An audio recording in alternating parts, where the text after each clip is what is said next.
Everyone, Strongman here. Welcome back to Strongman Personal Finance. We got a sponsored video today. And if you want a sponsored video where I talk about whatever you want me to talk about, I don't do stock price predictions. I don't do valuations. See the pinned comment at the conclusion of this live stream. Give me your money. So in this sponsored video, we're going to go over Airbnb. Somebody emailed me and said, is this company going to produce insane cash flows in the future? Is this going to be a free cash flow machine? And I say back, I have no idea. But what I can say is that Airbnb is a free cash flow machine now.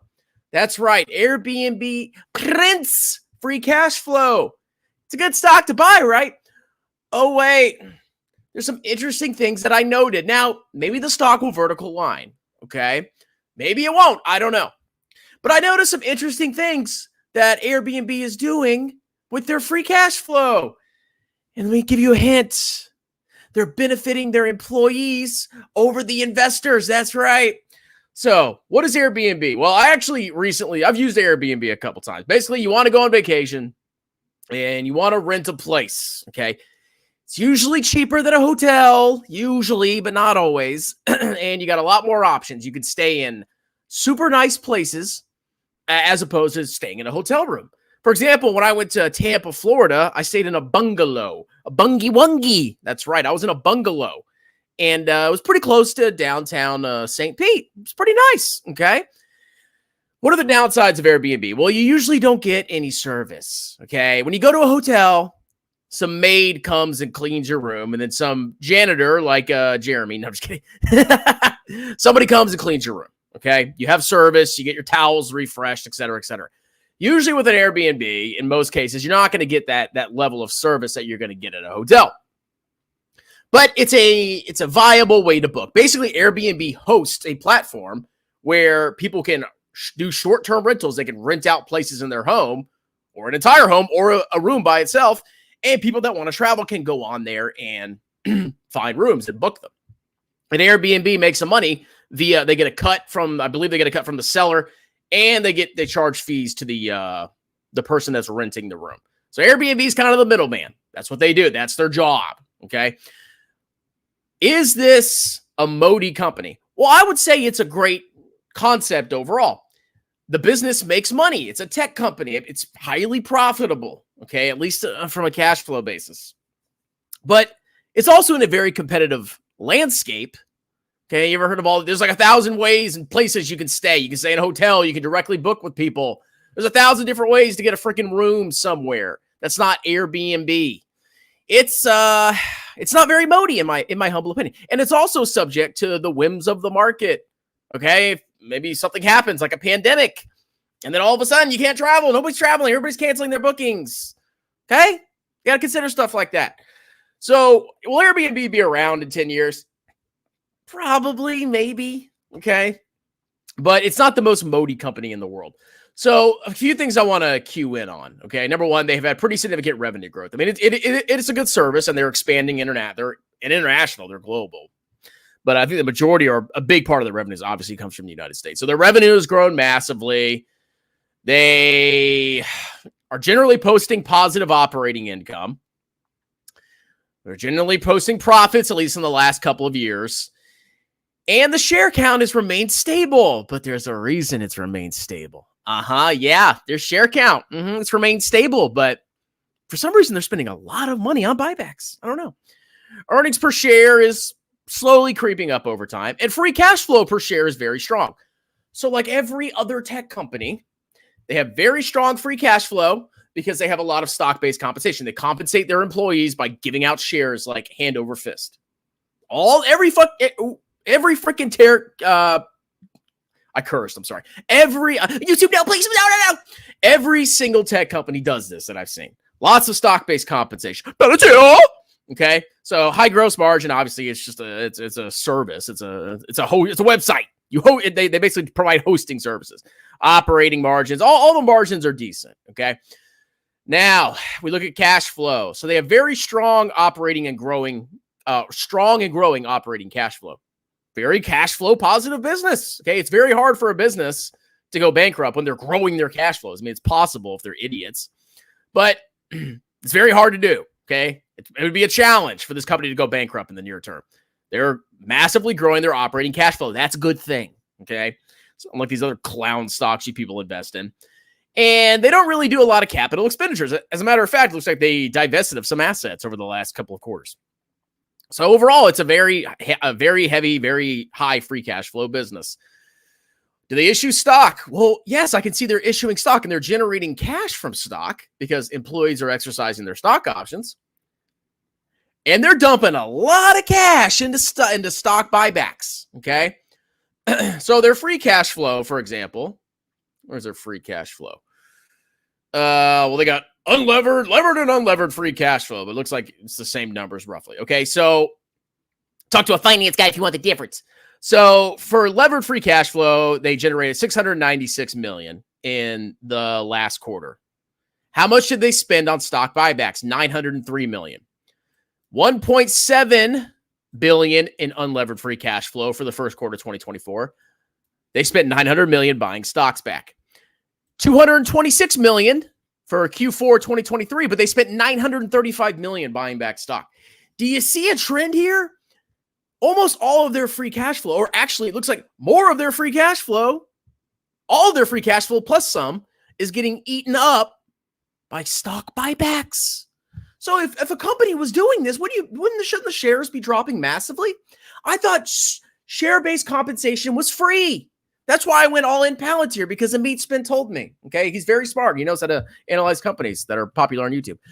So let's go ahead and dive into the financials a little bit more. Okay, so this is their most recent quarterly report. Okay, we'll look at their balance sheet, but I suspect there's not any issues. So the first thing I see is they have $6.8 billion of cash and $3 billion of short-term investments. So they have almost $10 billion of highly liquid assets.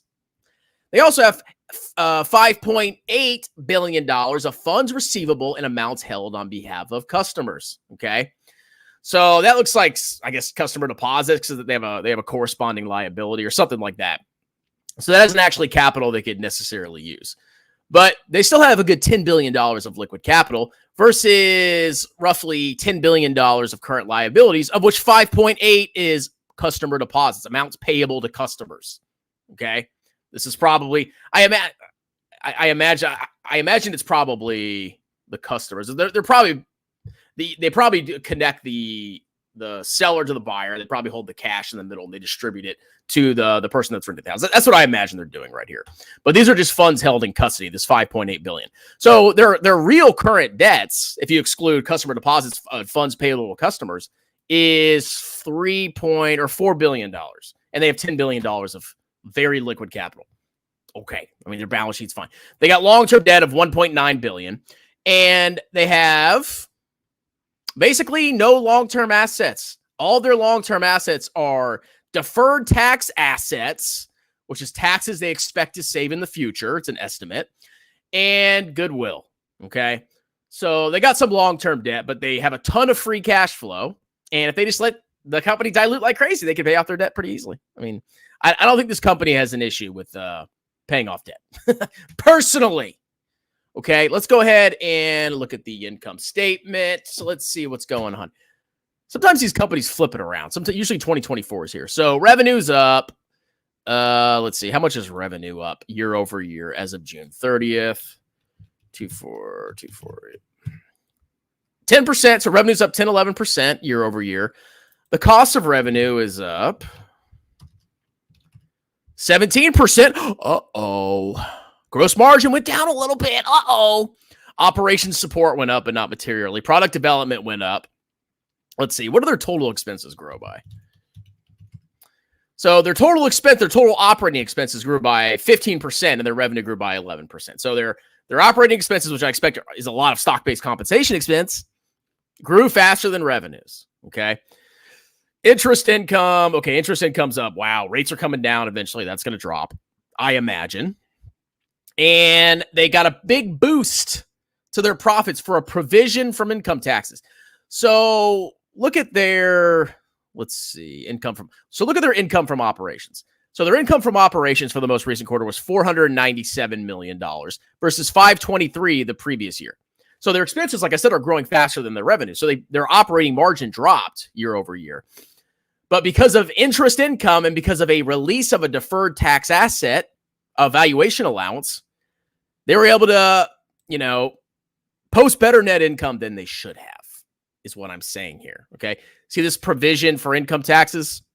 I thought they said So they actually got hit with a provision for income taxes because they had to adjust a deferred tax asset allowance. So you could see the tax expense went up. Basically, these deferred tax assets, they have to adjust these over time because they're guessing potentially what taxes they could save in the future.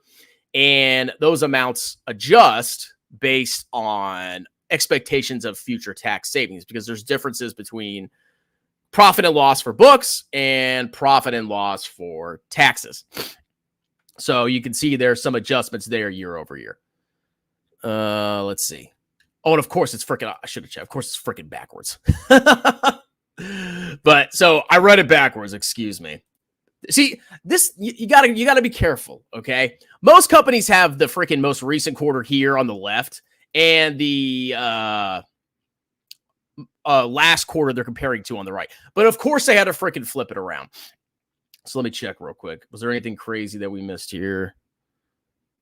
No. I mean, they still have $10 billion, almost $11 billion of cash and short-term investments, $10 billion of, funds held in custody, and they don't really have any massive changes in anything else, except for unearned fees, which went up. So basically, more people are prepaying.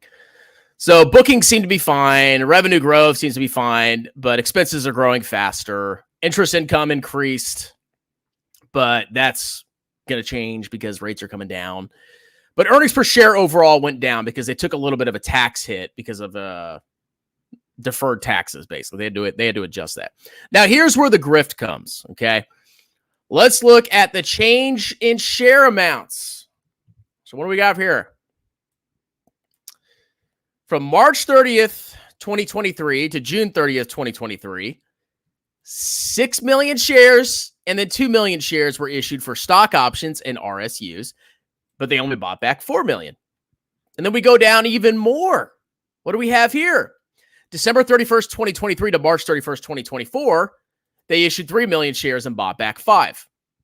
And then between March 31st, 2024 and June 30th, 2024, they issued 3 million shares and bought back 5 million. Again, they are spending so much freaking cash buying back shares, okay?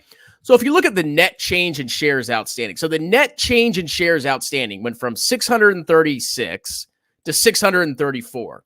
So their share count went down by 2 million, and they spent $750 million to reduce shares by roughly $2 million, by 2 million shares, okay? $750 million of free cash flow was spent buying back shares because of stock-based compensation. So how do you as the shareholder benefit? You don't. You're getting shafted because the employees are getting free shares and you're getting diluted and they got to spend your free cash flow that you could potentially be getting to buy back the shares to keep the freaking float the same or drop it a little bit. Okay? This is ridiculous. So they're basically scamming stock-based compensation doesn't matter, bro. So let's look at operating. So we know operating cash flow went up. It was they generated $2.9 billion of operating cash flow for the 6 months ended June 30th, 2024. Let's see. For investments, it was really just changes, maturities, and purchases of short-term investments. No crazy investments were made.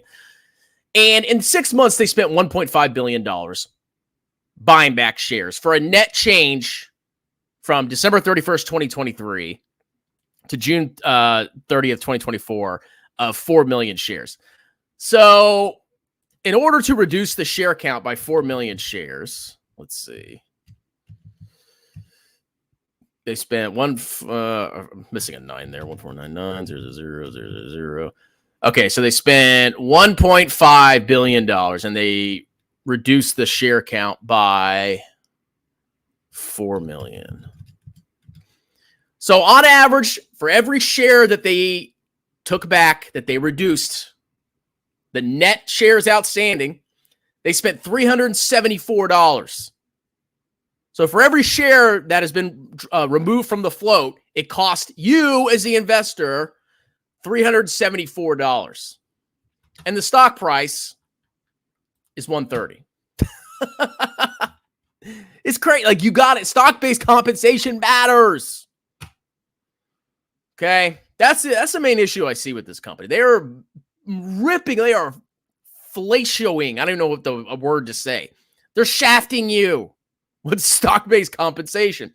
Now, maybe it'll slow down in the future, and it should.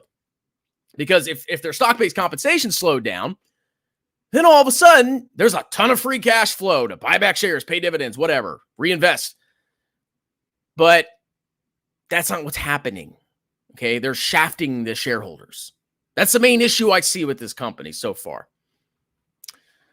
And they also flip their balance sheet, which pisses me off. They got me. I read it backwards. It's Sasha. Look, Airbnb has lost their edge against. And here's another thing. Me and my lovely ex, right? One time we went to an Airbnb in Richmond. We were going to go hang out in Richmond and go see the sights. And of course, she was tired. So we had to go back to the Airbnb at like 9 o'clock. But that's besides the point. So we get to this Airbnb, right? We walk in, and there's this dork. The host is playing video games down the hall. I didn't even realize that there was going to be a dude there. I should have probably read it better. But there's the host is down the hall. He's like, hey, guys. So here I am. I'm like sleeping in the room. I'm like, I don't want to touch any cheeks because there's somebody else in this apartment right now. I mean, most Airbnbs, it's like you sacrifice privacy and convenience. There's been multiple Airbnb. I stayed in one in, I think it was Charlottesville. And there was this old lady downstairs who made us breakfast. And she was nice. I mean, I don't have anything against her. But I was like, I want a place to I don't want any humans that can access my room at night. Okay? Except if they're really hot chicks. I don't want anybody coming in my room or having the ability to come in my room. So going forward, I'm leaning back towards hotels, to be honest. Me personally. That's what I'm thinking. Airbnb is a godsend, even more so. I mean, it's a good service, but there's pluses and minuses to it. If Fed rates continue to fall or Airbnb, well, I mean, they have long-term debt. I didn't see when that debt was maturing. They have about $2 billion of debt. The only thing that rates would really affect is if that debt was, having to be refinanced soon. I mean, even the rates are coming down. I don't know what interest rate they're paying now, but like they don't really have a debt problem, is what I'm saying. So the problem is stock-based compensation. What's up, brother? Keep up the good work. Sue me. It's getting pretty expensive, though. You like that? All that free cash flow being spent on share-based compensation, stock-based compensation? Can't wait to post. I mean, I'm not saying you can't make money on it. What I'm saying is that's the problem with the company. They're shafting you. Airbnb, very nice for you. A 3-month rental. I wouldn't know. Lots of homeless people use Airbnb. How do they afford it? Airbnb is great when you're on a visa 3 to 6 months and you can't get a 12 months lease. Interesting. Let's see. Please tell me you're cooking Jeremy's last video. Too much gold there. I'll check it out. I will check it out. I did not. Sadly, I don't track Jeremy that much because I have things to do, like stare at the wall and scratch my balls. When Insider sells stocks and growth comes back, it's going to 800 billion. I mean, it could. It's obviously a very cash positive business, but all that cash doesn't go to you. Airbnb will be around for another. If cities keep cracking down, it basically is. Yeah, I've heard so many horror stories about Airbnb. I've heard that cities are coming after Airbnbs. Like, there's risks there. Okay, and that's in addition. There's competition, there's risk, there's all sorts of crap that goes into it. On top of they're shafting you with stock-based compensation. They got good free cash flow. Buy it, bro. When Moses was a boy, high short-term interest rates saw people drag out paying bills for the interest tendies, and a lot of companies' only profit was interest tendies. Like Palantir claims he lost a few $100,000 attention to calls anyone who invests in index funds lazy. Oh, you see, he's getting mad because he knows I'm roasting him again, and he's coming after me. Oh, he's getting mad. He's getting a big head. I'm coming for you, Jeremy. Accidentally Well, why don't you give that back to the shareholders, Sasha, greedy pig? Strongman definitely needs. Of course, I'll react. I am drinking some beers later tonight, but if I have time, I may roast Lafufu. Also, upset that companies are buying back shares. Upset that a company is issuing shares. No, I'm sure I have some shares of Airbnb as a VT investor. Okay, I'm not emotionally invested in Airbnb. What I'm saying is they are shafting you. They are paying their employees at your expense. All the free cash flow is going to the employees. Actually, I made it but shut up. Strongman, you can check the receipts in my... Oh, I will. I'm going to roast you, boy. So Airbnb provides bowls. Oh, man. Yeah, they actually have me on retainer. The lonely woman is staying in a place. Like, hey, Strongman, we need you to service her. Okay. What are your thoughts on epic profits on TQ? Should I keep... You should buy TQ. You should take out every loan you possibly can and buy TQQQ. Okay, put your grandma's retirement in it. Put your kids' retirement in it. Put everybody's money in it in TQQ. Tell your neighbors, everybody. Okay. Is Strongman still single? Yes, I am, and I'm happy to be single. It sounds so productive now. I don't have a nag. Buy me stuff. Entertain me. What are you doing? Stop doing YouTube. Stop working out. Get out of here. I'm making money, woman. Strongman is the type of guy who likes to spread mayonnaise all over his... German mayonnaise is good. Okay, I like German mayonnaise. I lived in Germany for a year. German mayonnaise is very good. Regular mayonnaise is garbage. Which, while he's eating and talking, you can see the mayo accumulation on the sides of his mouth. Relatives, friends will get their Airbnb for homeless. Horror. Yeah, dude, I don't rent property. I'm never buying property. Okay, this is the only property I'm buying. I'm in it. I'm living in my one investment property. And it's not an investment property. It's my house. Okay, this is it. Nothing else. I don't want to deal with property. Oh, you can make so much money with short-term rentals, bro. No, I don't want to deal with stupid people. Does NVIDIA do the same thing? I imagine not to that extent. I love how the bed... Well, it's not that well made. I actually have a blanket, but I didn't make my bed, so I tossed the blanket off, so you can't see what a disaster. But you can see my book. It's a paranormal romance right there. And then you can see something that I use to shove up my rear end. No, I'm just kidding. It's my TV changer. Strong man. Wouldn't you like to know, huh? Yeah, baby. Maybe there's somebody under the desk right now. It's brutal renting property. Oh, dude, no. Don't do Airbnb don't ever rent out a place for Airbnb. Don't do it. You can use one. I've used it. I used it recently. I mean, it's decent. Don't start an Airbnb. He's not saying, God, why are you guys so interested in my love life, huh? You guys just want to be with me. I get it. All right, that's it. Maybe I'll roast this Jeremy video. I got another sponsored video I got to do. And if you want a sponsored video, send me money. $50. See the pinned comment below. Send me your money. Buy my book, Stop Being a Broke Loser. I made $20 on my book so far, brokies. How much you make on your book? Okay. $20 so far this month on my book. And if you want one-on-one tutoring for accounting, financial statement analysis, $75 an hour. I'm a CPA. I know. I'm basically the same as Jeremy. Okay. Fabio's Discord will find. They'll be looking for a long time. All right, guys. That's it. Give me money. Have a wonderful day. Cheers.